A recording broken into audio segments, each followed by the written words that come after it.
The Rule of Jenny Penn. Confined to a secluded rest home and trapped within his stroke-ridden body, a former judge must stop an elderly psychopath who employs a child's puppet to abuse the home's residents with deadly consequences. So I went into The Rule of Jenny Penn with basically no expectations. I knew nothing about it except for the fact that when I checked my local cinema lineup, I just saw, okay, there's a new horror film and it stars John Lithgow and Jeffrey Rush. How have I not heard of this movie when it's got two massive actors at the helm of it? And it was just bizarre. So I was like, well, I'm going to go check this out. Maybe there's a reason I haven't heard of it. Maybe there's a reason no one's talking about it. So I went in knowing nothing about the plot except for the fact that Jeffrey Rush and John Lithgow were in it, and it was called The Rule of Jenny Penn. And I am really, really surprised that no one is talking about this movie. So I really enjoyed it, and I want to get some more eyes on it if I can. So let's jump into talking about The Rule of Jenny Penn. This is one of those movies that I would consider existential horror. Like, it's hard to explain, it's hard to find anything to compare it to. I really can't compare this movie to anything else that I've seen. But it's the kind of one, so you got Jeffrey Rush in the leading role as an aging man who's just had a stroke and he's in a rest home. And the kind of main bit of horror that it gets you with is that I'm getting older, my body is deteriorating, and there is nothing I can do about it. And that is scary to me. Like, really, like, holy shit. This man, like, he's playing, he's this judge, so he's worked his way up into a very, very respectable and high authority position. And just one day he has a stroke, and it's all been taken away from him. He is a nobody. He's just a human sitting in a wheelchair, basically. And that's all he can do. And that is scary. That is really, really scary. Aging and getting older is something that's going to happen to all of us. And that's where the horror of this film is derived from. It's that false hope of being cognitively and physically functional until the very end. The most effective scene in this film to me was one near the start of the film where Jeffrey Rush is trying to pick up a cup. And like, it's on his table, he goes to pick it up and he can't pick it up. He just can't grab hold of it, he can't lift it up, he just drops it, and it's just like, holy shit, that is really dark. Like, something that you do without even thinking multiple times every single day, all of a sudden that's just been stripped away from you, just like that. That really sent chills down my spine. Another very scary part of aging that this movie taps into is the fact that, well, all your family's going to die. But by the time you're the age of the characters in this movie, your parents, they're gone. If you had any siblings, if they're older, they might be gone as well. They might be in a similar position. If you didn't, well, you don't have any siblings. If you don't have a significant other, then that's another gap in your life. If you did and they've died, then that's just another extra lump of tragedy to throw on top of you. All of your friends are probably around the same age as you. Some of them have probably died as well.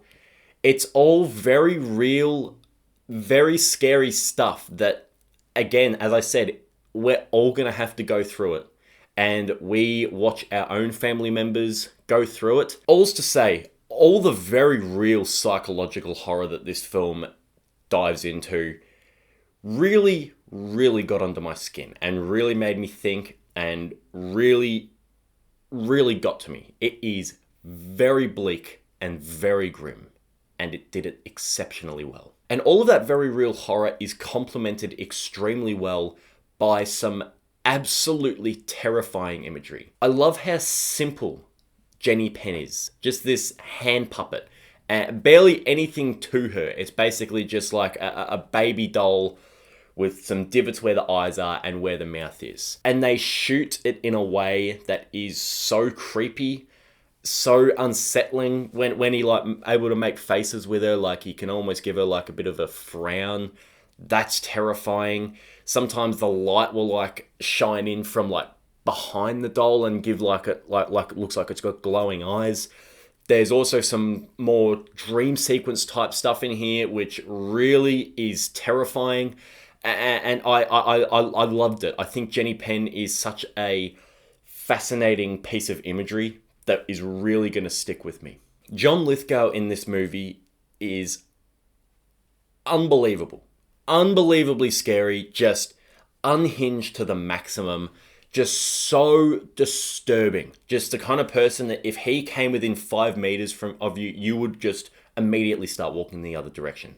He's got these really bright blue eyes that really make, like, that they feel like he is staring into your soul with those eyes and his hand puppet and his voice and the way he just relishes in torturing people, especially because he's one of the more mobile ones in these rest homes, and there's other people like Jeffrey Rush's character who is immobilized basically. Like, they use that idea of aging really well too, where it's just like, well, you can't really run, you can wheel on your wheelchair, but if he catches up to you, then, you know, you're kind of fucked. So that was a really clever way to add more terror and tension, is this kind of like unescapable hell. You can't run or anything like that. It's almost like Curse of Chucky with Nika, where just that idea of putting the main character in a wheelchair really adds to the horror. That's the same idea here. And Jeffrey Rush was great as well, as this man who has to come to terms with his very harsh reality. He's not always the most likable, like he's very intense. You do get attached to him, which is good, but he also is a bit curmudgeonly and pretty aggro at points. But you do also, again, understand that sort of like him lashing out and taking out his frustration. He doesn't do it in like the nicest way, especially to his roommate. But you sort of get it. Like, you've just been stripped of all this authority that you've worked for your entire life to achieve. And now you're just sitting here waiting to die. And he is in such denial about that. Like, he's like saying, I'm just going to wait until I get better and recover from this stroke and I'll be back into it, back in the courtroom. And you just know, watching it, you're like, no, it's not going to happen. Now, moving on to the negatives, I think that the workers at the nursing home are so egregiously dismissive of everything that Jeffrey Rush says that it's just like, it's ridiculous. So all of these things are happening. Dave Creeley, as John Lithgow's character, is doing all this shit. And the workers at the home are just completely... they don't give a fuck, basically. Now, I understand workers at these nursing homes and retirement villages and stuff would have to deal with people that are not there in the head and are delusional and have fantasies. But when there's just such clear-cut evidence of things that Dave is doing, and they just brush off everything that Jeffrey Rush says like he's completely out of his mind, it got a bit annoying. And it kind of made very real situations, or not fully real, but I mean, like, in the concept of like aging and everything like that, and how it's going to happen to every one of us.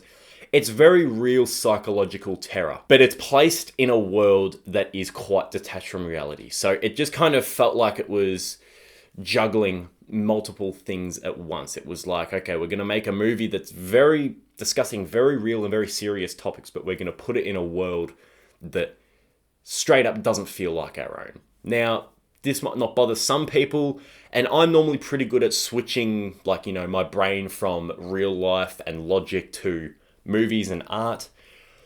But this time, the contradiction from being so real and so grounded to just being, you know, typical oblivious, uncaring horror movie characters, it was a little bit annoying. I'm not going to discuss this point in too much detail because that would lean into spoilers. But when I say that the movie follows John Lithgow and Jeffrey Rush, and John Lithgow is terrorizing patients of a nursing home with his hand puppet, that makes it sound a lot more simple and straightforward than it actually is. There is a lot of weird elements in here that I would have liked to explore a bit deeper. Now, sometimes I do like being able to fill in the blanks, but there is some really strange visuals and almost like, I guess, he's got the patients under a spell almost, where it's just like, I feel like there is more here that was either cut out of the script or just wasn't tapped into enough at all. And lastly, this is a very, very slow movie that, going back to my previous point, really doesn't give you very much. Now, on one hand, I love that you are as clueless as the characters.